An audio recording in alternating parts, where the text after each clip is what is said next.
सच ही है, हमारी सबसे बड़ी शक्ति हमारा परिवार ही होता है और एक कलाकार के लिए परिवार और भी महत्वपूर्ण होता है। कलाकार का परिवार वो अनदेखी पृष्ठभूमि है जिस पर कला खिलती है। हर मंच पर खड़ा कलाकार दरअसल अपने पूरे परिवार की साधना को मंच पर लाता है। जब कोई कलाकार मंच पर खड़ा होता है तो वहाँ केवल उसकी प्रतिभा ही नहीं, वहाँ होती है उसके परिवार की निशब्द निष्ठा, वर्षों की त्यागमयी चुप्पी और विश्वास जो बिना किसी शर्त के दिया गया होता है। एक कलाकार की यात्रा अक्सर संदेह, संघर्ष और अस्थिरता से भरी होती है। उस यात्रा में अगर कोई सबसे पहले विश्वास करता है तो वो होते हैं माता पिता, जो अपने सपनों को पीछे रखकर कलाकार के रियाज की आवाज़ को प्राथमिकता देते हैं। कलाकार की सफलता अक्सर अकेली दिखती है, लेकिन उस पे हमेशा माता पिता का आशीर्वाद सम्मिलित होता है। माता पिता और परिवारजनों का भले ही कोई मंच ना हो, पर हर मंच इनसे रोशन होता है। कला केवल कलाकार की नहीं होती, वो पूरे घर की आत्मा होती है। कलाकार की उड़ान में परिवार की चुप्पी ही पंख बनती है और हर मुस्कान के पीछे एक अदृश्य सहारा होता है, घर का सहारा। मैं सभी कलाकारों की ओर से यहाँ उपस्थित उनकी प्रत्येक परिवारजन के प्रति कृतज्ञता व्यक्त करती हूँ, उनकी इस यात्रा में उनका साथ देने के लिए।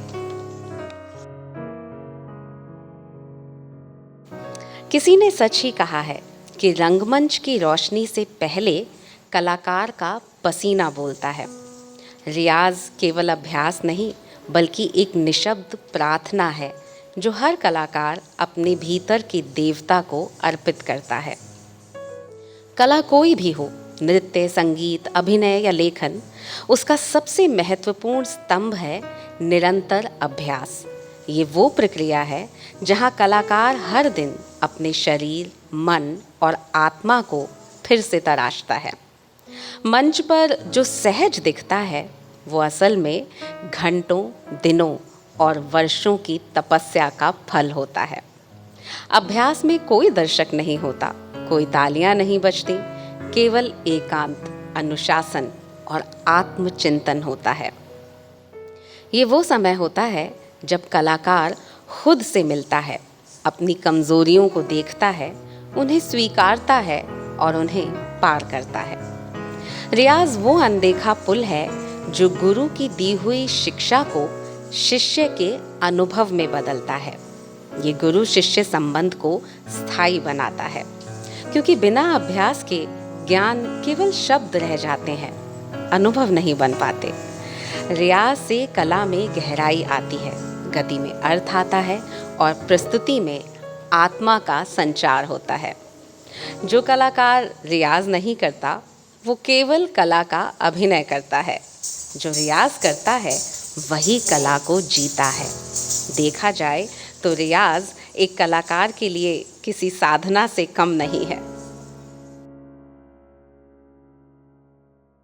आप जानते हैं कि कलाओं के रस को मग्नमय होकर उसकी पूर्णता के साथ ग्रहण कर पाना भी एक कला ही है। और मैं सहजता से कह सकती हूँ कि आज कलाकार सिर्फ मंच पे ही नहीं, अपितु प्रेक्षक बनकर भी बैठे हैं, हर प्रस्तुति का संपूर्ण रस अर्जन करते हुए।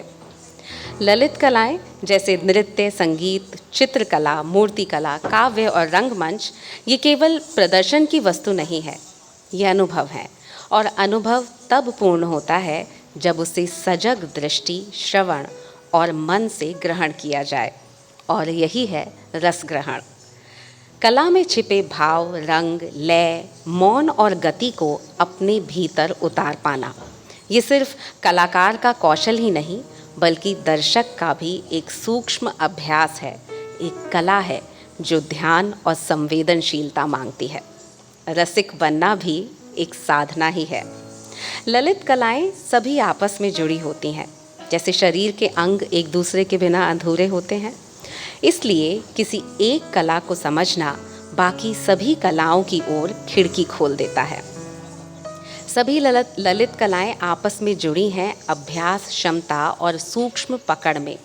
और ये पकड़ केवल कलाकार की ही नहीं बल्कि दर्शक की भी होती है, क्योंकि जो केवल देखता है वो दर्शक है, जो देखते हुए भीतर तक रस भर ले वो रसिक है। कला का सच्चा सम्मान तब होता है जब देखने वाला भी साधक बन जाए। एक बार प्रबल तालियों से यहाँ विराजमान सभी रसिकों का अभिनंदन।